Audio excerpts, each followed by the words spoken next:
They did win, and I was there, and it was sweet. I want you to raise your hand if you have ever experienced a significant loss in your life. Job, house, money, health to some degree. I can't see over here. Have we all had some kind of loss like that you can relate to?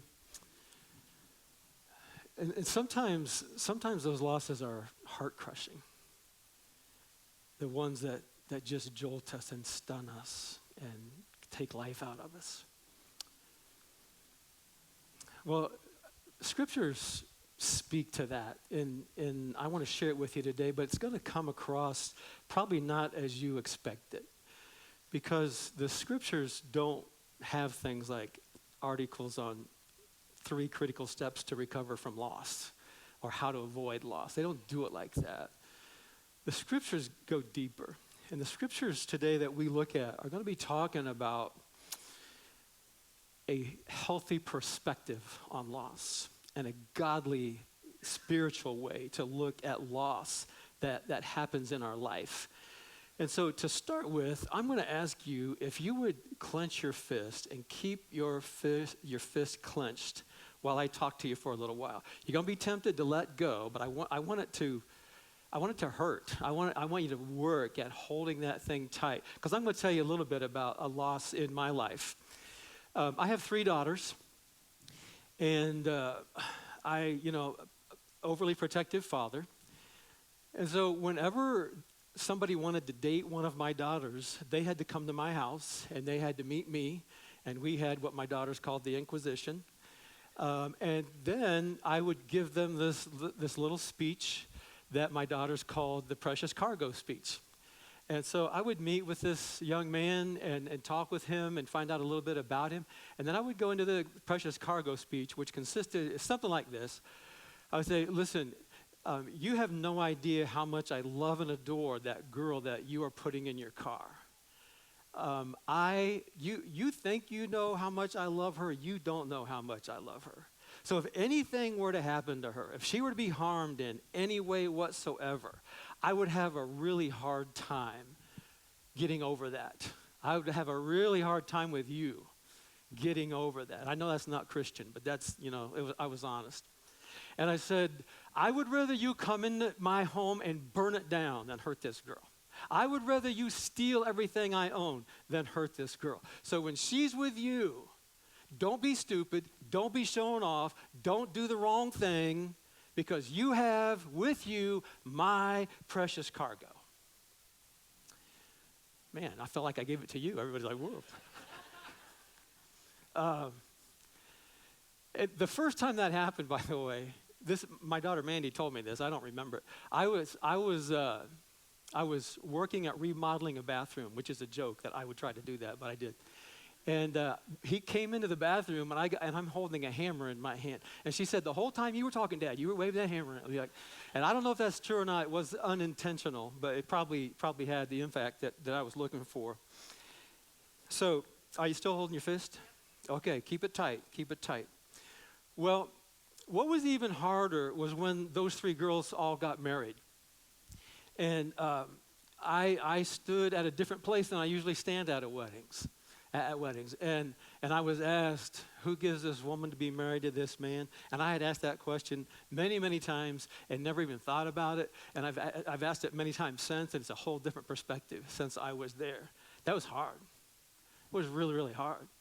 The worst part was the father-daughter dance, because all this symbolism is in my mind about, this is the last dance that I have with, and by the way, it got worse with each one. It didn't get better. It got harder each time.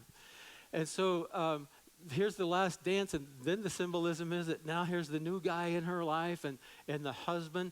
And so we had that last dance, and I would keep it all together, and I would go to the table where we were sitting, and all 3 times, I just bent over and wept and shook and cried, and I was so embarrassed by it, so embarrassed for my daughter, so embarrassed for my wife. It was just a really pitiful thing. Do you understand that what was happening there was me doing with my heart what you're doing with your wrist right now? I'm hanging on. I am not going to let go, And because I saw this all developing when they started dating. That's why it happened with the Precious Cargo speech. Because I'm realizing one by one, they're going to be leaving me. They're just going to take off, and I didn't want to let go. I'm emotionally hanging on to what I needed to let go of. And it just seems to me like scriptures teach there are a lot of things like that. Now, relax your fist. Go ahead and relax your fist. Now, what happened to your fist when you relaxed it?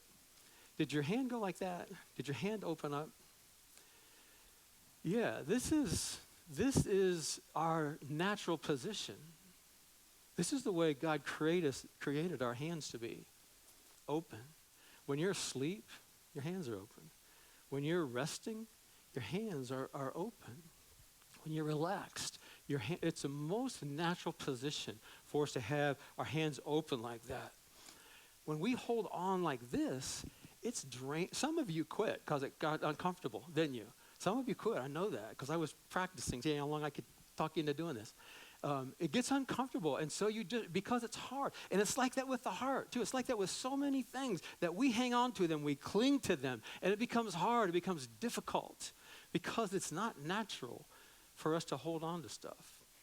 It's not the way that God created us to go through life. God created our hands to be open. You know, everything that I do relationally, my hands are open. If I shake your hand, my hand is open. I just developed the habit of, I put my hand on people's shoulder a lot. My hand's open. I hold a baby. My hands are open. I rub my wife's back. My hands are open. Everything relationally is open-handed. What does it say about my relationship with someone when I'm like this? Just the opposite. Like, I'm angry about something. There's some tension going on here between me and this other person when we do this.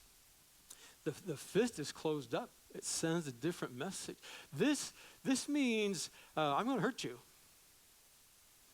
My dad, when he was in the Navy, was a boxer. And so, obviously he came home from the Navy and had family, and there was a lot of boxing gloves lying around the house just as toys for us as little kids. And there was a time, we would, goof off with them, put them on and just play box and spar. And there was a time when Dad was sitting, I remember like it was yesterday, I was like 5 years old. He's sitting on the couch. Our neighbor is sitting on the couch beside him, and they're having this conversation. And I wanted to box. And so I get some gloves, and I give them to Dad, and he just kind of absentmindedly is putting them on while he's still talking to the neighbor. And I put my gloves on, and he just kind of playing with me like a dad would with a little kid. And somehow, I put one on his jaw. I put a pretty good lick on his jaw. And to this day, I do not know if this was just an instinct and reflex or if he wanted to teach me a lesson. But man, he hit my beak hard. Like just like that, And I was in disbelief. Have you ever been hit in the nose? You can't see, your eyes water, it hurts. And I was in disbelief that my dad used his fist on me. You know why? Because when you clench a fist, you are intending to hurt someone. It's just the opposite of having the open hand. Closed fist says, I'm going to hurt you. I'm angry with you. I'm upset with you. And I might use my fist, but I also might use my words. I might use my keyboard. I might use arguing. I might use debate. I might use dismissing you. I might just cut you off from my life. But your fist is like that when you're experiencing that stuff. You're feeling it. It's like it's inside, it's in your heart, like it was with me at the wedding. Open hands are different. Open hands are very, very different. I will embrace you, and I will accept you, and I will love you despite those kinds of differences and despite those kinds of disagreements. Church, this is how God is saying, I want you to go through life. Our position is open hands. Our position is open hands. You guys hear me? This is our position. This is the position of lovers of Jesus. We have our hands open for two reasons. One, God wants to put stuff in them. And when you're like this, he can't. And the second reason is because he wants us to give from them. Of the things that he puts in our hands, he expects us to give of them and share with them. And he'll tell us when and how much. So keep your hands open, church, because that's how God asks us to go through life, and he has good reasons. Let me show you Romans 11, verse 36. It says, for from him, from him, and through him, and to him are what? All things. From him. Anything in your hand, anything in your life is from him. All things are from him and through him. And to him are all things. To him be the glory forever. Open hands allow God to do wonderful things for you. They allow you to receive all kinds of wonderful gifts. And I know that God has that desire. He's a loving Father, and he wants to give you good gifts. And he wants to give me good gifts. Like 3 wonderful daughters, and whatever's in your life, family-wise, friends, vacations. He wants to bless you. He wants to encourage you. He wants to pour things into you. That's why he wants us to have our hands open. Just like he says, God puts great gifts in our hands. From him are all things. He wants our hands open because he has gifts. I mean, are you hearing me? He wants to put stuff in your hands, church. He wants to. He is that kind of Father. He wants to put things in your hands. Open your hands. Open your hands. And when you're so busy holding on to other things, holding on to different stuff, holding on to people or whatever, he can't do it. Not even God could put stuff in a hand that won't open to receive it. Open our hands. However, just because God puts something in your hands doesn't mean it's yours. Just because God puts something in your hands, it's still his. Did you see the other part of that verse? For from him are all things, and to him are all things. It all goes back. To him are all things. Everything we have is borrowed. It's in our hands, but it's still his. He has plans for it. You know, he might bless you. He might bless me and say, hey, Randy, you know what I want to do now? I want to bless Jennifer. I want to bless Jeff. And I'm going to use some of the stuff that you have. So it's time for me to take some of those things from you and put it in his hands. I got to be ready for that. And I got to be willing, and I got to rejoice in that. Hey, Randy, I want to encourage your neighbor. And here's what I want you to do for them. It's going to take some of your time and some of your energy and maybe some expense, but I want you to do that for them. That's what he's wanting to do with open hands. The passage we looked at, to him are all things. To him be the glory. There's this receiving and giving rhythm to life. And some of us do it really well. And some of us don't. And you're who I want to talk to. Because when you just receive, you crash that rhythm, man. You crash it. That's not how he's wanting you to live life. And he's gonna want you sometimes to give a lot. He's gonna want you to give a lot of yourself or of your possessions. I don't know. I know that's who he's calling us to be. That's how he knows, how people know that we follow Jesus. When we love one another, when we give like that. To him are all things. When we crash our rhythm, man, it's not healthy. It's not good. You will suffer spiritually. You'll be less than he intends for you to be when you close up and hold the stuff that he has given you in your life. Well, we have a great example of this in the book of Deuteronomy. Moses, of course, leads Israel out of slavery, out of Egypt, and he's going to take the nation to the promised land. It's going to be this beautiful, wonderful place. But God tells Moses, it's a long story, but I'll just say this, you're not going in, Moses. Everybody else is going in, but you're not going in. And so Moses realizes that. And he does the job. He leads them right up to the point where they're about to enter. And then he writes, we have a history of what he wrote. Deuteronomy, as kind of a, hey guys, you're going in. I got a last minute message for you. This is my farewell to you. Hope everything goes really well for you on the other side. But here's the thing that you need to know more than anything else. You go in there with an open hand.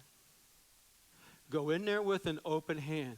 And as we read Deuteronomy, he's telling them in chapter 6, verse 10, he's talking about God. It says, he swore that he would give you a land with great and splendid cities that you didn't build. They're going to walk into a country, or walk into a place that has cities who have been evacuated, homes that have been evacuated. They didn't do any of the work. They didn't pay for any of that. They're just going to walk in and receive all that.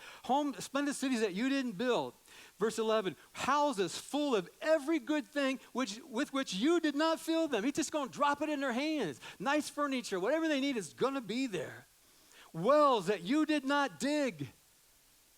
This is where water is scarce, and they're going to have plenty of water dropped in their hands. With vineyards and olive groves that you didn't plant, he's going to drop food and fields and stock and everything they need right into their hands. And when you eat and are satisfied, be careful not to forget the Lord. He's telling them, from him are all things. All the way back in Deuteronomy, from him are all things. He's reminding them, guys, get your hands open. When you go into that land, because God is going to pour out blessings. He's going to give and give and give. Be ready to receive. You can only do that with open hands. Because then we get to verse 7 of chapter 15. After they receive and receive and receive and receive,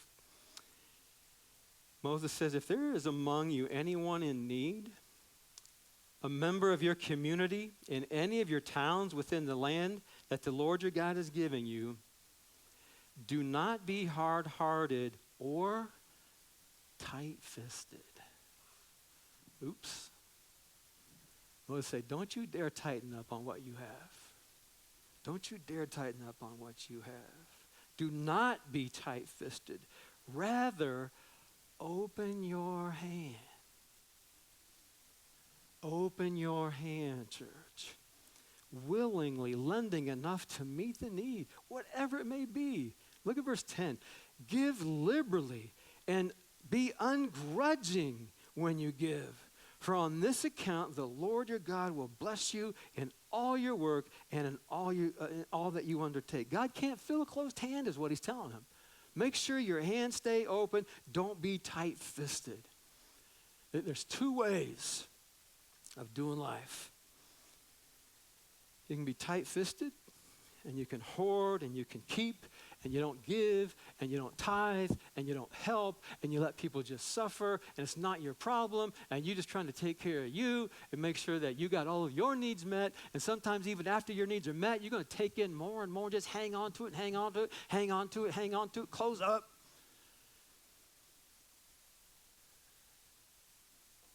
Or you can go through life with an open hand, and you're in that rhythm. God's got stuff for me. God's got blessings for me. Some of them are physical, some of them are spiritual, some are relational, some are emotional. God's got stuff for me. And I'm going to enjoy it. I'm going to be blessed by it. As long as I have it, or as long as I have them. And then I'm going to let go as he's asked me to. He can take what he wants from us in his time. He's God. If we can pull that off, church, did you see what it says there? God will bless you in all your work and in all you undertake. I don't know if you believe that or not. Probably can tell by whether or not your hand's open. Do you believe that? God will bless you in all your work and all that you undertake. Now, you've probably already figured out that this whole thing is really not how your hands are positioned. It doesn't really represent. I mean, that's all that it does, is represent. It's really about your attitude, isn't it? It's not about your hand. It's about your attitude being open. It's about your heart being open. It's about your possessions, of course, but it's also about your grace. I'll receive that from God, and I'm going to give it. It's about your forgiveness. Man, thank you. We sing about that all the time. We take communion. We love it, that we've been forgiven. So what happens when someone offends you? All right, that guy, It's about who we are. It's about this decision of how I'm going to go through life. I got two options, this and this. What am I going to do? This is our position. Open hands. For from him and to him are all things. To him be the glory.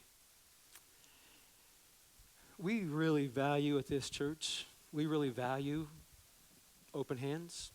And we want to encourage our people to go through life open-handed. And we try to go through life open-handed. We've got 12 ministries that give us the opportunity and give you the opportunity to be open-handed. And we feed people and we clothe people and we mentor people and we help pregnant teens. We help families who are struggling with different issues. Food pantries. We have 12 of those kinds of things, and we give them all money.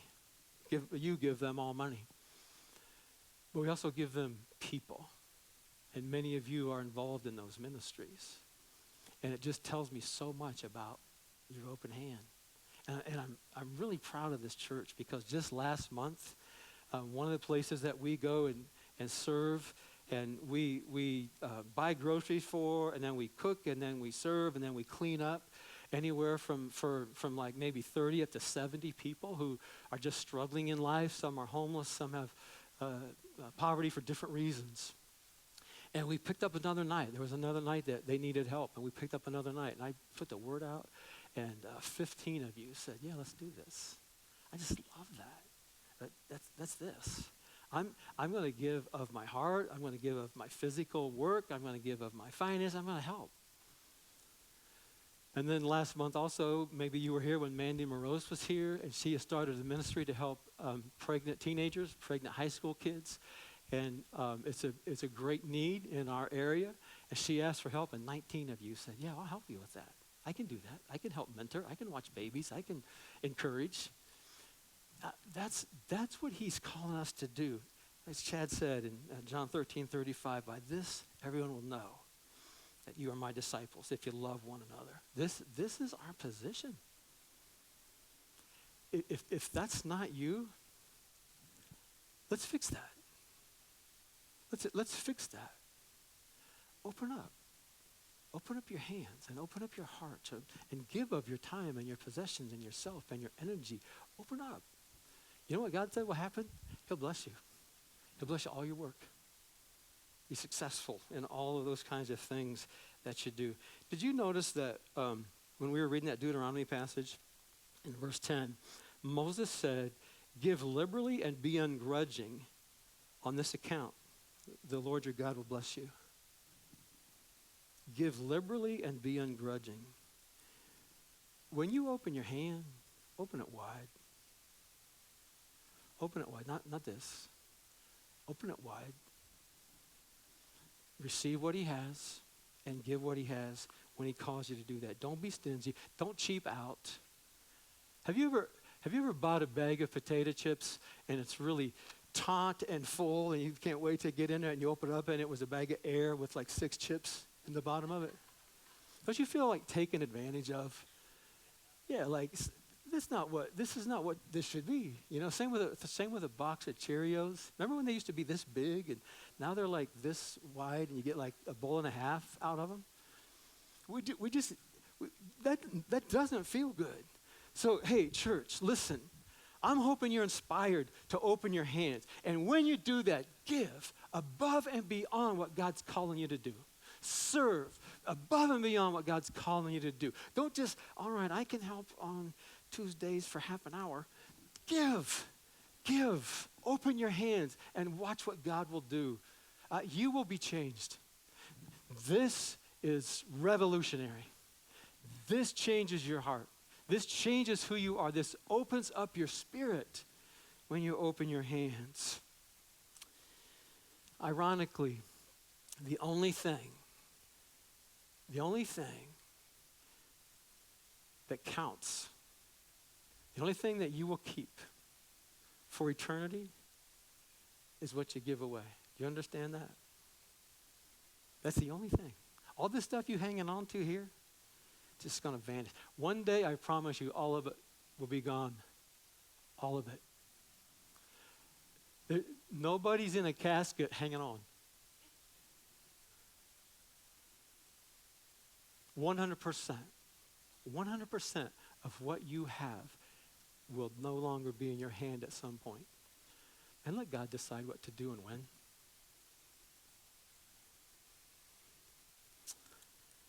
Well, I want to close with just this acknowledgement. I kind of talked out at the beginning. If you have an open hand, there's going to be some losses. And some of them will be painful. Some will hurt. Some will hurt deep. Some will be very, very hard for you to let go of. And that's a reality of an open hand. You won't like that. We can't ignore it. It's real. There's pain. I've felt it. You have felt it. There's some losses that just hurt. And I think we would be foolish to pretend that they didn't hurt and just say, it's no big deal. They hurt. They hurt. They're very, very real, and they hurt. We won't always be happy about our losses.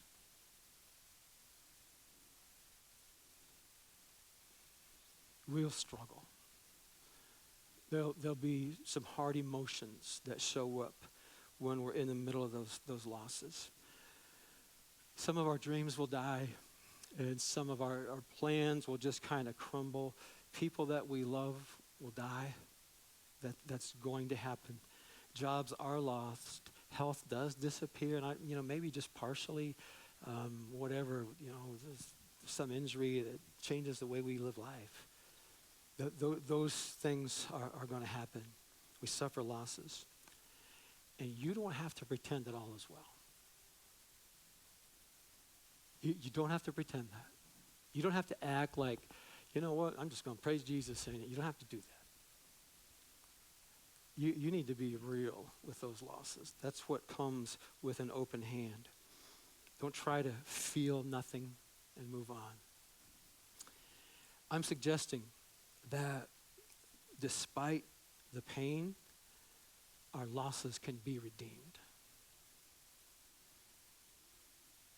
It's not always all just about the loss. Just to give you an example, all three of my daughters who I cried about leaving. By the way, that night, the night of the last one's wedding, I put on a Nora Jones CD. You know who Nora Jones is? Talk about emotional. I just cried and cried and cried. I just felt like I needed to feel all that. And I put it on the next night, and my wife said, "Give me that. We're done. We're not doing that anymore. No more Nora Jones for you." I think we need to embrace those losses. You can have my Nora Jones CD if you want. We need to embrace them. We need to feel them. And feel them for them as long as we need to feel them. And grieve them. And go through that pain and that hardship. My daughters live very happy, productive lives with families. Their lives are better than had they stayed with me for the last 20 years. And I got grandkids. There's what did he say? God will bless God will bless when you let go. God will bless when you open your hands in ways that we don't even know. So mourn the losses. Go ahead and mourn the losses. Cry at the wedding. Weep at the funeral. Embrace it. Live it. Go through that loss.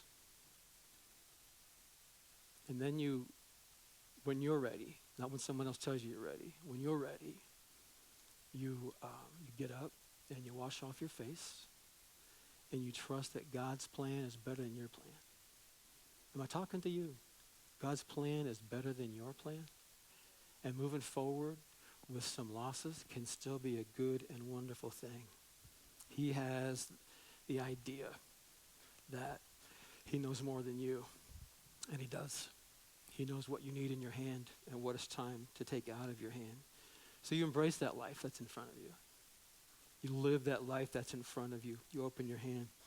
A year ago, I lost my brother. And so at his anniversary, that's why I was at a football game last weekend. My other brother and I did that kind of in honor of him on that anniversary. But our family we had this text thread, and his widow was in it. And she said, I will always have grief, but God is truly helping me to stand again. And listen to this, I will find my way in a world that's different to me. I think that is so wise and so brilliant, and we all need to hear it, especially if you're feeling the loss. I will find my way in a world that is so different to me. This open hands thing, guys, it just positions us right. It sets us straight. It establishes who we are going to be. It establishes who our God is. It establishes who is Lord of our life. And it's not you if you're a follower of Jesus. Just open your hands. Open your hands. Open your hands physically. Open your hands emotionally. All those things. It's cleansing and it's empowering and it's refreshing. I don't know. Maybe you need to hear that again. It's cleansing. It's powerful. This is powerful to make this the position that you go through life. It's powerful. It's cleansing. It's forceful. It changes who we are. And so I want to encourage you to make some kind of commitment, make some kind of steps to open your hand. So I'm going to ask you to stand, if you would. And I'm going to ask you to open your hands. I'm going to ask you to put them out in front of you. I'm going to ask you to open your hands and just present them to the Lord. And if you're struggling to do that, it's okay. It's okay. Not everybody's in the same place, and it may take you a little while. That's fine. I just want to move us all forward in that we're opening our hands before the Lord. And you open them to receive, and you open them to give. That's what's happening here. So would you pray with me, or let me pray over you about your hands and them being open? Father God, move among us. Move in hearts that are quiet. Move in minds that are quiet. Remind us, God, that all things are from you. And to you are all things. Remind us of that, God. And we want to consider it a privilege that we have the blessings that we have in our life. We don't deserve them. They're just great gifts from you. The people and the love and the grace and the forgiveness and some of the possessions, it's all just gifts from you. And so, God, we are here with our hands open. We're here with our hands open, asking you, Lord God, to show us how to stay that way. Forgive us, God, when we close up on this thing or close up on this person and we open our hands to you, Lord. Oh, man, we're going to follow Jesus. We're going to follow Jesus when it's hard, when it hurts, when it's difficult, when it's joyful, when it's a celebration, when we praise. We follow Jesus because we're in your will. From you are all things, and to you are all things. We offer, Lord, what you want us to give, and we embrace what we receive. Continue to worship as you have your hands open. Continue to see the symbolism of being one who receives, the one who gives. Be among us, Jesus.